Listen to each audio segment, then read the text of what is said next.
Hello everyone. In this video, we're going to go over 3 terrifying cave diving stories. And the final story features a gruesome condition unlike any other that's been covered on the channel so far. And it is horrifying. As always, viewer discretion is advised.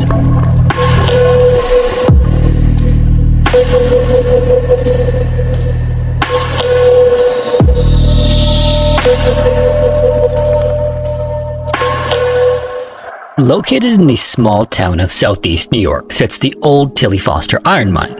The ore there was first discovered in 1810, and by the 1850s, hundreds of Italian, Irish, and Austrian immigrants found work there. The mine was later excavated with multiple horizontal tunnels beginning around 300 feet or 91 meters below the surface, and at its deepest it reached 600 feet or 183 meters. Between 1887 and 1889, the mine underwent a transformation, becoming what's known as an open pit mine. This is exactly what it sounds like. Material is mined from the surface on down, creating a large open pit in the process. This brought notoriety as the Tilly Foster iron mine became the largest open pit mine in the world, but little did anyone know at the time that this decision would have serious consequences. On November 29, 1895, about 35 men, separated into 2 groups, were working at the very bottom when they heard a distinct and loud noise above them. Looking up, the miners were horrified by what they saw before all light from the surface was cut off. Speeding toward them was an avalanche of rock, dirt, and debris. Heavy rains in the area in the preceding days weakened the rim of the pit, and all at once it collapsed. The rockfall then slammed into the men, many of whom were frozen in fear by what they saw before they were thrust into what must have felt like eternal darkness. As rock and dirt were rained on them with force, men were completely buried. Many of them were then badly injured, while others died instantly or couldn't breathe beneath the weight of the fall. When the dust finally settled, there were 12 bodies that need to be recovered and a handful of other men who were injured and in need of medical attention. Those who could immediately started digging the fallen men out from under tons of rock and dirt, and as the rescue effort got underway, men from the surface started to hurry down to the panic scene, and this caused a second rockfall that claimed yet another life, bringing the death toll to 13. When it finally seemed safe to do so, the rescue effort continued, and in the aftermath, some of the bodies that were uncovered were so badly mangled that it made identification extremely difficult. The mine would remain in operation for 2 more years until it was clear that the company that owned it couldn't financially recover from the disaster. Shortly after, the Tilly Foster iron mine was flooded by a nearby reservoir, submerging most of the pit and its tunnels well below the surface forever. This, however, wouldn't be the last the mine was heard from. Between its closure in 1897 and the start of World War II in 1941, it served a dark purpose. It became a dumping ground for old cars, trucks, and other various items, but also bodies. Less than 70 miles north of New York City, the town of Southeast and the abandoned flooded mine were the perfect place for the mob when they wanted to make people and evidence disappear. And this would continue for about 50 years until dumping anything in the pit was prohibited and heavily policed. As World War II got underway, the purpose of the mine started to shift when the US Navy began using it to test out diving equipment, and from then on it became one of the diving community's best kept secrets. Few people were ever allowed to dive it because the mine was located on private property, and the owners were unwilling to accept liability if anything ever happened to a diver at the site. As time went on, however, a team of 3 divers managed to convince the owners to let them undertake a series of dives that would allow them to explore and map it out. In fact, to even get permission from the owners, the divers signed legal waivers that absolved them from any responsibility should an accident occur at the site. After 4 years of exploration and mapping, divers Bob and David arrived at the Tilly Foster iron mine on November 19, 2017 with a much different mission than any of their previous dives. This time, they were in search of the body of a woman named Robin, who was murdered in 1995. Much like the mob before him, the killer used the mine to dispose of the 17-year-old, and her body had yet to be recovered. So just before noon that day, Bob suited up in a heated wetsuit and entered the water. At the surface, the water in the pit was around 70 degrees Fahrenheit or 21 degrees Celsius, but just 10 feet or 3 meters down, it dropped drastically to 42 degrees Fahrenheit or 5 Celsius. This is because right off the dock, the pit dropped to about 175 feet or 53 meters deep. Now, rather than dive together, Bob and Dan were going to go into the mine separately. Bob was scheduled to go in at noon and spend 90 minutes searching for Robin at a depth of around 300 feet. Dan would then enter the water at 1 o'clock with the 2 passing each other in the large pit somewhere along the way. At the surface was also a support diver who would be called into service if necessary. This was a bit of a curious decision as the mine presented a number of dangers. As you might imagine, decades of dumping junk cars and whatever else into the pit made for cloudy water, so visibility was an issue. All that dumping also added a lot of hazards in the water that divers would have to negotiate. But either way, according to the plan, Bob disappeared into the water at noon and began his descent. Then, an hour later, Dan went in to perform his own 90-minute dive, but he never encountered Bob on his way down. Around 3:50 that afternoon, Bob's girlfriend grew concerned. She knew he was diving that day, but he was supposed to be back at her place in Queens for a party, yet as it got underway, he still hadn't shown or called. So shortly afterward, a deputy was dispatched to the mine, and when he arrived, he saw two people milling around the pit banks. As he walked toward them, they started to explain that Bob had entered the water around noon and that he was expected to surface around 1:30, but that never happened. By then, it was after 4 p.m. and the deputy asked why they hadn't called 911. Dan then responded they were just going to come back the next day with some extra equipment to look for the missing diver. And weirdly, for unknown reasons, neither Dan nor the support diver called emergency services when Bob had failed to return from his dive. Shortly after the deputy arrived at the scene and was briefed on the situation, state police divers and local fire departments arrived to begin a search for Bob. Because of how much danger the mine presented, however, they were going to lean on technology. Using advanced sonar equipment and a deep water camera, the state police searched for Bob and finally got eyes on his lifeless body about 25 hours after he had gone beneath the surface. Then, with a cable, they were able to attach to his diving equipment, and about 20 first responders pulled his body up and out of the pit. When the camera had finally found him, it was initially clear what happened to Bob. At the very bottom, he became completely tangled in wires and cables. Curiously, however, when the dive computer on his wrist was checked, Bob had run out of air around 12:34 that afternoon. Considering he was in the middle of a 90-minute dive, this was strange. When Bob entered the water that day, either by an oversight or miscalculation of how much air he'd need, he did so with tanks that were only about halfway filled. So after an investigation, the incident was ruled a tragic accident, and police theorized that Bob became disoriented in the pitch blackness at the bottom and somehow ended up among the tangle of cables. When this occurred, he likely panicked, which only served to time up even more and increase his breathing rate. This then caused him to run out of air more quickly than expected. So it's unclear if the amount of gas he entered the water with was ever going to be enough for him that day, even if things had gone according to plan. Along the picturesque coastline of Mexico's Yucatan Peninsula sits one of the world's longest, most extensive, and most complex cave systems. This system is called Sistema Sac-Actin, and it has about 228 total miles, or 368 kilometers of passages and chambers that have been mapped so far.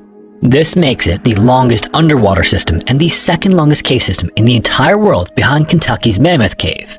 Because of this expansiveness, some of Earth's greatest mysteries and oldest connections to human history reside here. Like, for example, rocks inside the system are known to be more than 250 million years old.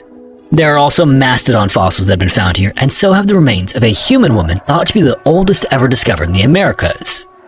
The system itself was formed by the constant changes in sea level over millions of years, and while the entire peninsula has more than 7,000 sinkholes, also known as cenotes, a fair number of them are actually located in and around the Sac-Actin system. Many of these cenotes are quite deep, but the system itself averages only around 70 feet or 21 meters in depth.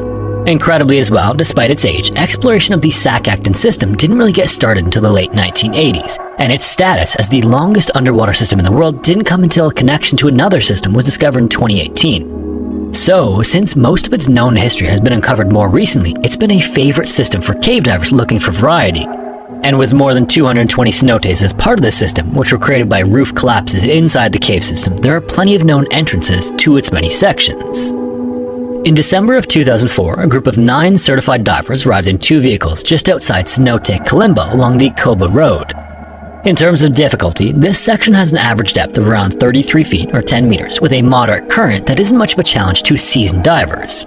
This area, as you might imagine though, is not without danger. It's a relatively small cave with jutting rock formations creating some tight squeezes, and those formations can be fragile.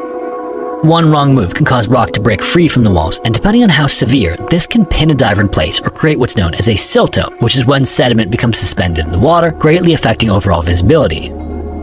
More than anything though, divers have to be careful of the various intersecting tunnels in the area. One corridor can look almost identical to another, so getting turned around and lost can happen easily if divers don't remain aware of where they are in relation to the exit. But in any case, the 9 divers that arrived on December 9th had been on several dives together in the preceding days, and they had developed communication and chemistry that had served them well to that point. For their dive in Cenote Kalimba, they'd be split into 2 groups. Team A would be made up of 4 divers plus 1 guide, and the remaining 4 divers would form Team B. Their dive plan was to have Team A go in the water first. They would cross several intersections before reaching another cenote, at which point they would turn around and return to where they started.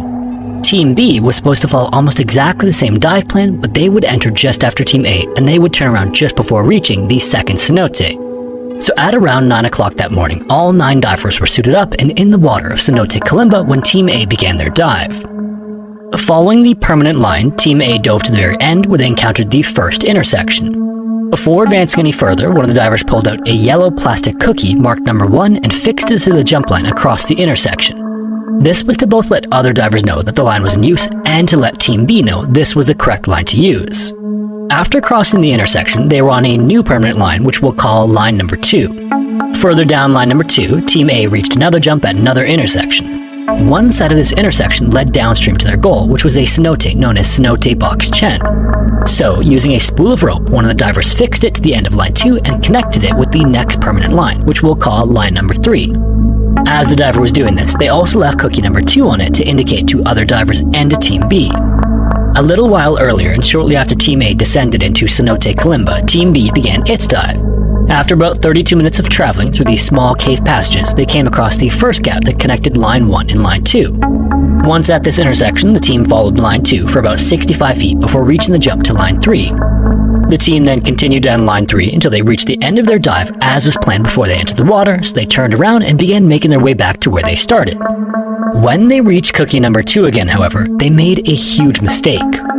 They should have turned right, but instead they turned left and followed line 2 for 25 minutes, covering about 1,400 feet or 427 meters. And further compounding this, after making this wrong turn, there were directional markers pointing the way they were traveling, so they mistakenly believed they were heading toward their exit. In reality, they were heading toward a completely different exit, which is what the markers were actually pointing to. Around this time, the team came upon a massive jump and came to the realization they had made some sort of mistake. At this other end of line 2 was a jump of about 70 feet to the permanent guideline leading to 2 other cenotes. And still not quite realizing where they were, one of the divers pulled out a spool of rope and began to search for the next permanent line while the others remained at the end of line 2. Moments later, the diver returned to the group after being unsuccessful in finding the permanent lines, so they finally decided to turn back around the way they came. They were now in the midst of one of cave diving's greatest dangers, and it was clear to them as well that they were lost. Even worse, they had inadvertently added tons of time to their dive. Team B then continued back the way they came on line 2, and as they did, they split into pairs separated by a short distance. A few minutes later, at the intersection where they took a wrong turn, the lead pair discovered that the jump line marked with cookie number 2 was gone. This was because in their original plan, Team B was supposed to exit before Team A because they turned back before them. Thinking that was still the case, on their way out, Team A had removed the line they had placed, thinking they were the last ones in the cave. As all of these separate, confusing incidents began to pile up, so did the panic that Team B felt. The lead pair from Team B were also running dangerously low on gas by then, as the dive was taking much longer than anticipated.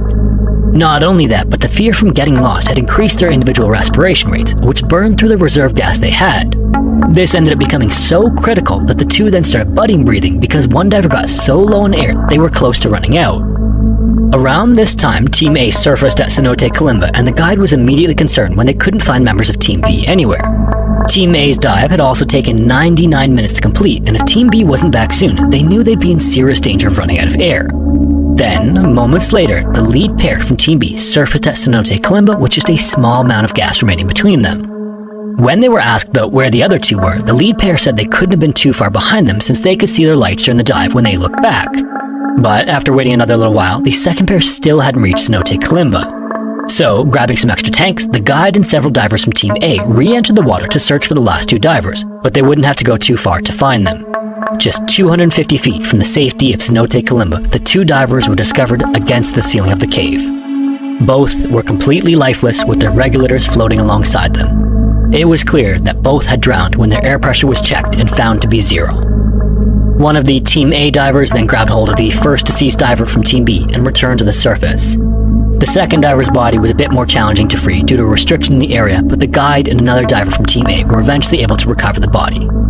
Police were then called and the bodies, along with their dive equipment, were turned over as an investigation got underway.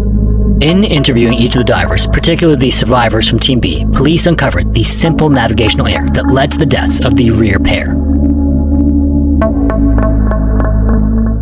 As the 12th largest European country by area, Romania has an incredibly diverse landscape within its borders. There's a beautiful mix of valleys, mountains, hills, and plains, in addition to lush green forests. In fact, Romania is one of the most heavily forested countries on the continent, with about 27% of the country covered in dense greenery. And while not particularly known for them, Romania also has other natural wonders, like caves, both dry and underwater. Like, for example, in one of them, which has a name that translates to the Cave with Bones, the oldest known human remains in Europe were located and dated to be around 40,000 years old. Another cave system named Uzbukal Towers may lack that kind of history, but it's one that's still drawn speleologists from all over Europe for its crystal clear waters and decorative rock formations. It's located west of Transylvania in the Apuseni Mountains, and the entrance at the surface is little more than a green dot of water surrounded by high moss-covered cliff faces.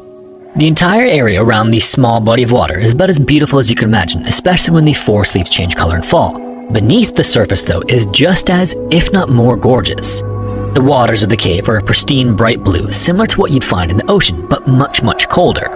Water temperatures in the cave tend to hover around 39 to 43 degrees Fahrenheit, or 4 to 6 Celsius, no matter what time of year cave divers visit. Exploration of the cave system didn't get underway until 1982, when a Hungarian diver dove into the cave and made it through the first length of underwater passage and came upon a large dry air pocket. He then discovered a second submerged passage, which he entered and made it up to 154 feet or 47 meters. Today, the cave has been mapped to a known depth of about 344 feet or 105 meters, but at the start of the new millennium, the race was on among cave divers to be the first to go the deepest. By 2001, a group of divers from Poland set the depth record at 260 feet or 79 meters, but in 2002, another Polish diver was determined to best that mark. On October 4th, 2002, experienced and certified cave diver 30-year-old Rafael Garski entered Uzbukal Towers at around 2:45 in the afternoon. For days leading up to this dive, the caving club he was a part of enjoyed multiple dives in the system, and Rafael was already intimately familiar with it. His record dive that day would be a 2-hour expedition that he'd perform solo, although he'd have a support team on the surface should anything go wrong. And because his planned depth was in excess of 260 feet, Rafael had to carry several tanks with several different gas mixtures. In fact, Rafael was carrying 5 different tanks. 2 of them were filled with surface air, 2 were filled with trimix, and 1 was filled with argon. This last one, filled with argon, was crucial for something incredibly important, which we'll go over in just a second. In any case, after entering the surface pool and signaling to the support team at the surface that he was going to get his dive underway, he slipped into the water into Uzbukal Towers. 2 hours later, at 4:45 p.m., Rafael was expected to be back at the surface, but when the time came, he still hadn't shown up. This wasn't all that out of the ordinary, as dives can sometimes take longer than anticipated, but when he wasn't back by 5:45, the support team knew things had gone bad. The Polish Alpine Association was the first organization the dive club members reached out to, but it would take another 2 days before they could even arrive in Romania. This meant that if Rafael had any chance of surviving, the dive club would have to attempt the rescue themselves. Since there are air pockets inside the system, the hope was that Rafael might have had some sort of equipment malfunction and sought refuge in one. The first attempt to reach him, however, didn't occur until the next day, when another diver entered the cave system and descended to about 150 feet or 45 meters. Around this depth, Rafael was expected to stash his 2 tanks full of surface air, but the diver couldn't find them anywhere. It seemed impossible that Rafael would take them to his intended depth, but where he put them was anyone's guess. The next day, a second diver went into the cave in search of Rafael and made it to 256 feet or 78 meters. There, lying on the floor of sedimentary rock, was the lifeless body of Rafael. He hadn't made it into an air pocket after all. So, full of sorrow, the diver approached his body to gauge how difficult it might be to bring him back to the surface. In a quick examination of the equipment, the diver tried to inflate the buoyancy device Rafael was wearing, but he had no luck. Then, sensing it was time for him to begin his journey back topside, he left Rafael where he was and returned with the tragic news of his passing. 3 days after the initial dive on October 7th, the Polish Alpine Association arrived on the scene, but it would be yet another day before another attempt to retrieve Rafael's body was made. Unfortunately, this first one failed too. It wasn't until finally on October 9th, 2 divers made their way down to the body with a tank of compressed air to inflate Rafael's suit, which did the trick. Several hours later, Rafael's body surfaced for the first time in 3 days. In a subsequent investigation, Rafael's equipment was meticulously examined to determine what could have gone wrong, and what they determined painted a picture of a horrifying end. Strangely, there were no signs at all where Raphael was found that would indicate that he panicked or even tried to hurry his way to safety. Had he gotten frantic at all, the surest sign would have been silt floating in the water in the vicinity of his body, but when the first diver came across him, he reported everything being still and undisturbed. Whatever happened to Raphael, he must have been incapacitated to the point of not being able to help himself. When the investigation was complete, it was determined that a variety of factors came together to cause Raphael's death, and it was like a perfect storm of disaster. Here is what was found. On his descent into the cave system, Raphael was wearing all 5 of the tanks he'd need for the dive. This extra weight helped him with the descent stage, but when he switched to the trimix at an appropriate depth, he was supposed to ditch the 2 surface air tanks and retrieve them on the way back up during his decompression stops. It's not entirely clear why, but it's thought that Raphael decided not to remove the air tanks after all to aid his descent to the full depth to save energy. Under normal circumstances, this likely wouldn't have been a problem if not for the next issue he encountered. By that point, he was on his trimix because he was in a deeper section of the cave. These tanks were also connected to a buoyancy vest he was wearing that could be inflated to assist with surfacing. This apparatus, though, was found to have a leak. Again, we can't say for certain that he noticed this because he can't give a first-hand account, but he likely did when he found it difficult to ascend. His respiration rate upon noticing this likely increased, and this, combined with the leak, caused his trimix supply to dwindle. This also means that he couldn't inflate the vest properly, all of which was further compounded by the extra tanks he had with him. Now, this alone might seem like enough to cause Raphael's death, but there was one final thing that contributed, and the most likely scenario is terrifying. As alluded to earlier, the argon tank Raphael had was crucial. This is because he was wearing what's known as a dry suit. Unlike a wetsuit, a dry suit creates a physical barrier between the diver's body and the water.